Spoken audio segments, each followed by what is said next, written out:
Bottom of page 146, first column. I'm reading again the same thing we read yesterday. Das ist in Zugab to them. This is in addition to the fact as das Lernen limudei chol, that even if we're going to engage in teaching our children secular subjects and ourselves, soll nicht sein in der Früh, should not be in the morning, but chilas halimud, the beginning of one's day. Reishes arisei sechem. Eretz means a dough, but Eretz also means a bed. Reishes arisei sechem means when you first rise, your first moments should be dedicated to the Eibishter. A colleague of mine, who's older than I am, told me that a bocher complained to the Rebbe that he's having doubts. Doubts about his identity, doubts about his Yiddishkeit, and so on. So the Rebbe told him, probably the last thing you do before you go to bed is read a paper. And it was true. It helps. Ruach HaKodesh helps, you know. The Rebbe once walked over to Pinya Altes and said to him, "You said Yalav Yahweh." And he stopped and he thought, and before he could answer, the Rebbe says, "You see what I have to waste my Ruach HaKodesh on?" He hadn't said Yalav Yahweh. The Rebbe said to this person, before you go to bed, you're reading a paper. Now, like I said, it helps to have Ruach HaKodesh, but the point is that faith has to be nourished. Our spiritual religious side has to be sustained. In other words, religion is not about knowledge and about ritual. It's about that also. But it's about neshama. And the neshama, by the way of thinking of Hasidus, as we so passionately discussed yesterday, is the most important. And consequently, it needs to be guarded and preserved above all else. So the times in the day that are most sensitive in a person's life, which are the earliest moments of our day and the final moments of our day, should be dedicated to the things closest to what is dear to the neshama. And therefore you begin your day with ruchnius, and we should end the day with ruchnius. And when we fail to do that, oftentimes it offsets not just that part of our day, but our whole equilibrium. Equilibrium means our sense of balance as a Jew. Equilibrium is from the word equal. And life is about an equilibrium. Health is about an equilibrium. Everything is about balance. Polarity, that means extremes, is always not good.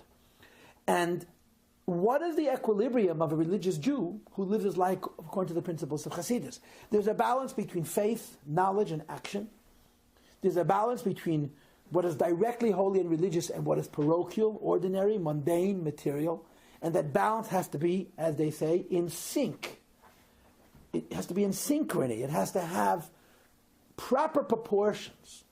And the Rebbe's argument is that the best of ourselves we give to, not just to Yiddishkeit, but to the spiritual aspect of Yiddishkeit. In other words, not only to the knowledge of Yiddishkeit, but to the neshama of Yiddishkeit, which is davening, which is what we do in the morning, we do at night, and so forth.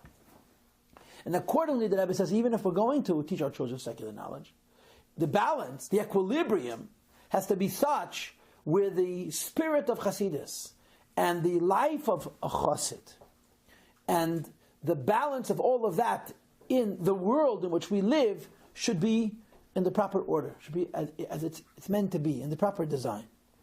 It says, continues the Rebbe and says, it's completely not against the law. That when a person first rises, the first they should do when they get out of bed is Tarim und Truma Hashem. You should give a gift to God. As soon as a child is born, and as soon as a child wakes up, we give the choicest of our child, which is the initial expression or initial presence of our child, to a Kadosh Baruch Hu. When there's Denoch, that's why, of course, we begin the day with Meidani. I remember a girl who had a terrible struggle with Yiddishkeit. She was frum, she wasn't frum. In the end of the day, she didn't remain frum, but she held on to Meidani. And she would die for Meidani. It was interesting. This was what she stayed with. Meidani. Because Meidani is very real. Meidani is not form. It's the truth. It's the truth not only because of the nature of the prayer, but it's the truth of when you say it. You say it at a time when you're not bluffing anybody. And in a broader sense, the first of our lives, the first of our children, we give to HaKadosh Baruch Hu for our own children's sake. By engaging in the study in Hashem's Torah. When there's the Nacht, and only afterwards. When the child is already awake and perhaps a little bit tired. We don't have an alternative. Gitmen, we provide a mesher zman, a period of time, hachim mitzumsum, as little as possible, oif limudei chol, for secular knowledge. And I want to make a distinction between knowledge and the prioritization of knowledge. For kids to know stuff is not bad, but kids have to know which of the stuff that they know is what matters. Which of the things they know is just interesting and makes them more complete as human beings, and it allows them to be better at what's most important, which is Yiddishkeit. And that's the position that Rebbe is taking. Now, I want to add an idea, which is mentioned in Tanya chapter 34. Tanya chapter 34 is a very interesting chapter, because it's very easy to read. And the messages are very simple and very straightforward. And like so many other chapters in the Tanya, who pays attention? Who ever heard of chapter 34? Like, what? Chapter 34 follows chapter 33. Chapter 33 is a very intense page. It's talking about giving to God not just ritual, not just mitzvahs, but neshama. The code word chapter 33 is faith, emunah, your soul. And chapter 34 talks about equilibrium. It talks about balance. In other words, chapter 33 is an ideal chapter. It says, the way it's supposed to be is we have many mitzvahs and so much Torah.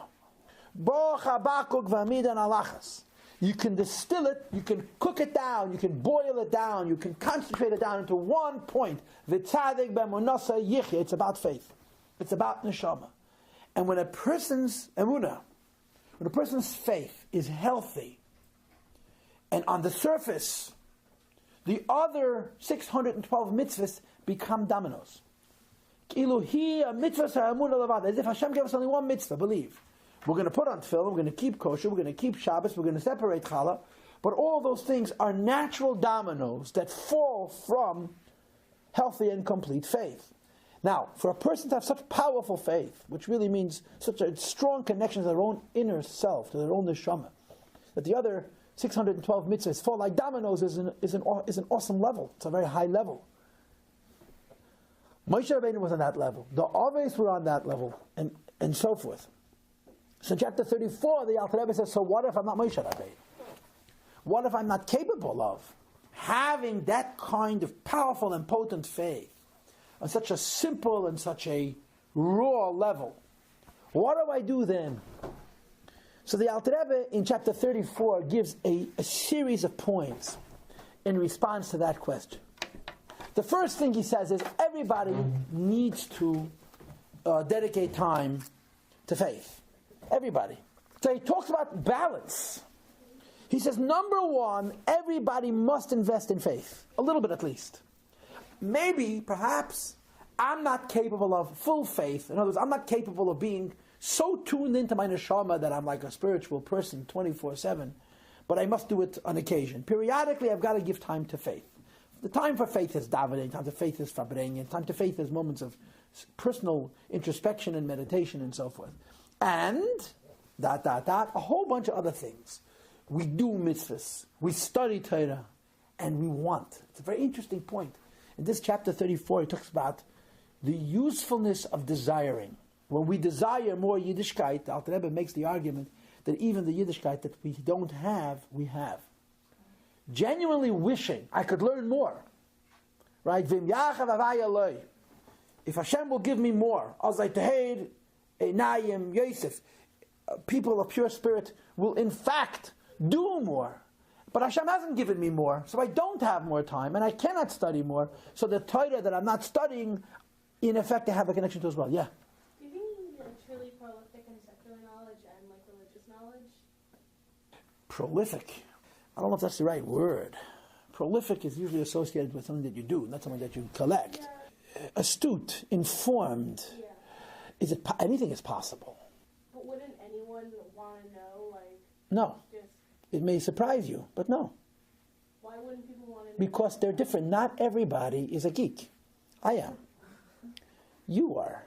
But not everybody is. Not everybody cares. I'm being very direct with you. I'm being direct with you. Now, and let me make something very clear. The Rebbe is talking mostly to the non-geeks, to the people for whom knowledge needs a reason, which is, to be honest, in America today, most people. well over 50% of the people don't care. They want to know what they need to know to help them earn money and to get new gadgets and to enjoy their lives. So you're raising children. Now maybe you'll have a geek or two in your bunch because you're a geek yourself, but you'll certainly have children who simply don't care. And you're going to make them care. About what? That's the message. About what? You can make them care about the natural history. You can make them care about social sciences. You can make them care about politics. You can make them care about history. You can make them care about physical sciences. And you can make them care about religion. And that's a choice you have. Now, the kids in your bunch who are geeks, you'll address separately. And I don't want to answer your question because it's a personal question. And personal questions need to be answered in a personal context. And it's not simple. It's not simple in either direction.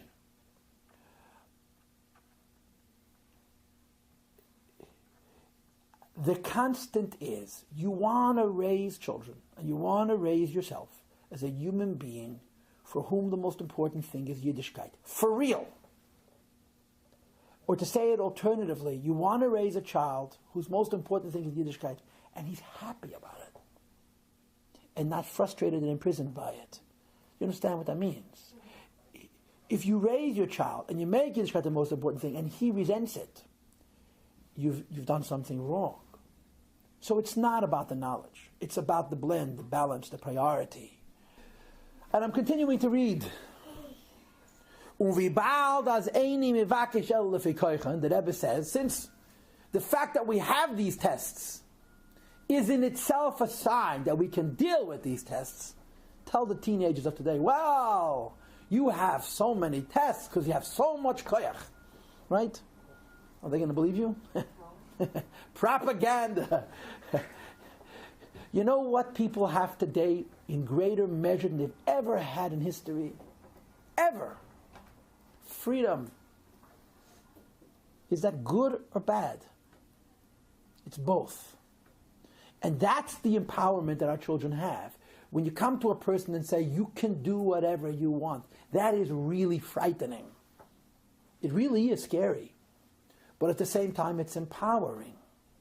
Now, we create an environment, hopefully, we want to help our children steer themselves in a particular direction. In the end, it's their choice. And the Rebbe says, they have the possibility to make the right choice. Because if they didn't, God wouldn't give them that much freedom. You know, when I get into my philosophy moods, I see human history as this evolution. If you look at human history, you see a gradual progression from power being concentrated in a very, very few people to more and more people, to everybody. We all have real power. Now, when you give so many individuals real power, you weaken the power of the collective, right? When you open up your hand, each one finger is not as strong as a fist. The Eibishter created human beings and created an evolution, a development of humankind. And one of the philosophical, not religious, but philosophical ways of looking at Mashiach is God Almighty leading people in the direction of individual freedom, which is another way of the Eibishter saying, I trust you. You can make the right choice, and you will make the right choice. This is totally in the realm of fantasy, you understand? But this is how I see it. This is how I look at our generation. Our generation is out of control. And the only one that can stop our generation is our generation. And maybe they will. Maybe they will. And I propose to you, God's pretty smart. If the Eibishter thought they couldn't and wouldn't, He wouldn't have given them this much freedom. Now, that doesn't sound so easy, but I think it's true.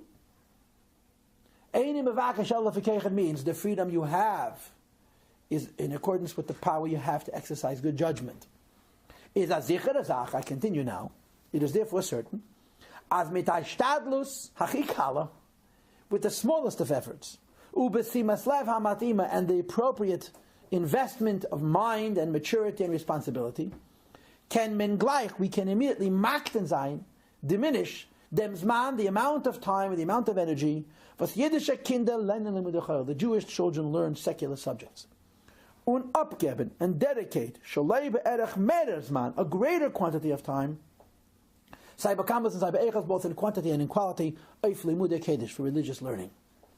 The achlata darf sein nor, darf nor sein. The achlata, the resolution needs simply be in an oif and in such a fashion, was man feelt, one is aware, as der inyan is a davar amuchrach, that this is an imperative. It must be that the most important thing in my children's life, and therefore this that takes up most of their time, because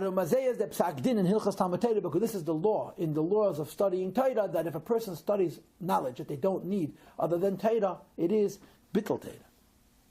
Und demol to the davar barer is absolutely certain, as we will succeed at this, towards this end. Und shame wie man gesehen by the Baal Hailun. The Rebbe now winds the Sikha up, so to speak. And just as we saw in the Friedrich Rebbe, as nit kukendik of them, notwithstanding the fact, was by Yamav in his lifetime, hat sich nit gesehen kein Oisicht in derech hateva. It seemed naturally implausible, impossible, as ein Hishtadlos, that his effort in Chinuch Altaras HaKedesh and rearing Jewish children according to a spirit of purity and holiness, B'Madina he in Russia at that time, Zol Matzliach Sein should succeed. And I explained it to you earlier, the Friedrich Rebbe, in my understanding, and here it's being confirmed by the Rebbe himself, never expected to succeed. He fought to fight, because there are moments when a Jew has to do that. A Jew, especially of the Calvinistic Rebbe, say this is a principle, and we fight on principle. This is not about victory, this is about principle. Says the Rebbe Zetmanitzte, we see nowadays, 70, 80 years later, the paydays for that Ishtadlos, the fruits of that labor, be'einei basar, in our eyes of the flesh. I want you to know, my father's father, Olav Hashem, whom I knew, he passed away when I was 10, was the youngest, I think, of 5 or 6 children. And his children were my father's first cousins. And I don't know very much about my father's family, because aside from my grandfather and his 3 children, my father, my uncle, and my aunt, the rest remained in Russia. But over the years I've heard little bits and pieces about my father's first cousins and then second cousins and so forth. My grandfather was by far the youngest. My grandfather had a nephew who was older than him. My grandfather's brother was married before he was born. And some of my father's first cousins were the same age as my father's father, were Spitz Chabad, were Tmimim. And they were killed by Stalin for spreading Yiddishkeit. My father had first cousins who were killed in the gulags, or shot outright in the prisons in 1938. My grandfather's brother's name was Feta Yankiv. His name was Yankiv Oralet. He had 6 or 7 sons. When he died, my grandfather said Kaddish for him. He was not survived by any of his sons. He was survived by some of his daughters, but by none of his sons. And these cousins of my father were household names in my home. I grew up with them. Chaim Ber, Shmuel Mordechai, and there was a third one, Gedalia Binyamin. These were legends. These were, in other words, this is my family's martyrdom. My own person, my father's cousins who died al Kiddush Hashem, not by Hitler, but in Russia, for Yiddishkeit. And their children and grandchildren were completely assimilated, totally lost. It's so tragic, because you had these young girls who were left husbandless, who had to fend for children in the Soviet Union, and very few of them got out. Those who got out, so built Jewish lives, but those who stayed behind. And it's interesting, it's 70, 80 years later, their children and grandchildren are coming back. We have a number of relatives who are Lubavitchers, who are my father's cousins, who were raised. There's such a huge interruption in time, and perhaps even in generations. And there's a part of me that feels that this is Pashut. When a person is Mesiras Nefesh, he's not wasting his life. It certainly feels like a waste of life. And it is a terrible, terrible pity and loss. But from a spiritual perspective, there are people out there who are Shem Yitei Mitzvah today, and perhaps what brought them back to Yiddishkeit is that the person they named after, or their grandfather or great-grandfather, was Mesiras Nefesh Yiddishkeit. And that's what the Rebbe is saying here. Zetman Itzte, we see now the paydas, the fruit from der Ishtadlos, these efforts, Beidei Basar, Mesiras Nefesh is not a comfortable thing to talk about. And it's certainly not pretty. But it's part of the fabric of the Jewish nation. It's part of our history, it's part of who we are, and it's part of why we survive. Our grandparents paid a very high price that we should sit in this room and learn Torah. A very high price. And, perhaps we could learn better.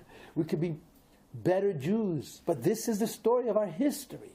Our Zaydis gave, so we should gave materially and even their own lives, that their grandchildren should have an identity as Jewish people. But getting back to the initial point, when the Friedrich Rebbe undertook this, he wasn't thinking that way. He wasn't, people will die today, so they'll be Jewish tomorrow. He was thinking that this is what needs to be now. And I continue. As men geht arois in gas, if you go out into the street, in the große Städte in Sabris, in large cities in the United States of America, or that gets anders or someplace else in the world. I'm on top of 147 now, second line from the top. Umetreft einiklach, and you find grandchildren, was stammen von Älteren, that are the descendants of parents, was seine mit 20 oder 40 Jahr zurück, that 20 or 40 years ago, by Medina here in the Soviet Union.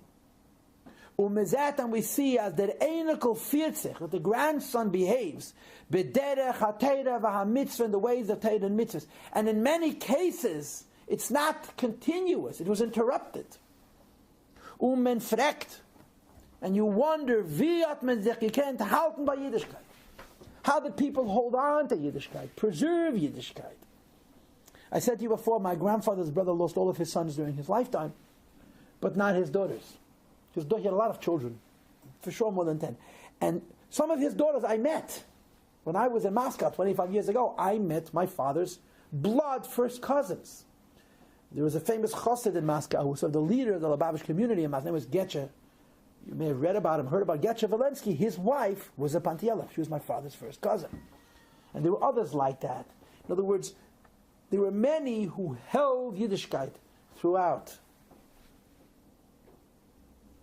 And if you do the research, you discover as their father, that their father, sein Madach, his teacher, or the sein Zayda, or his grandfather, or Gehata Kesher, had some kind of a connection. Or some kind of a interaction. Mit einem von the Shluchim, one of the representatives von dem Baal HaIlul, the Friedrich Rebbe. That pushed him and moved him and aroused him. In Yonim von Yiddishkeit, by matters of Yiddishkeit. Und hat gelernt mit ihm, and learned with him. Und hat sich behalten mit ihm zusammen auf dem Beidem and hid with him in an attic, or in a keller or in a basement. Kedei zu lernen v'cholu, in order to learn. Und der Vater sei geblieben bei Yiddishkeit. This is why he's a Jew. My father tells me the story all the time. And I remember when it happened. I think I remember when it happened. It was very powerful. There was a Jew named Zalman Leib Stulin. There's a shliach in California, Naftali Stulin. This is his son. There's a bus driver in Crown Heights, and Stulin, this is also his son. Zalman Leib Stulin knew the whole Shas by heart. He was a very big Talmud Chacham. And he was a Mesiras Nefesh Yid. He was Mesiras Nefesh. Very special man. And when my father's like Gesundstein, visited his grandfather in Tashkent, he would go there in the summer times. My father didn't have a mother. He was raised by a single father in Moscow. So summer times, his father would send him to their family, and that is where they got Yiddishkeit. My grandfather had a very difficult time. And there was a cheder. Who was the Malamed in the cheder? This Rav Zalman Leib. Now there were many, many children of all ages. So he taught the children intermittently. He taught the children on rotation. So when he was teaching one group of children, other children would play, eat, or study, review.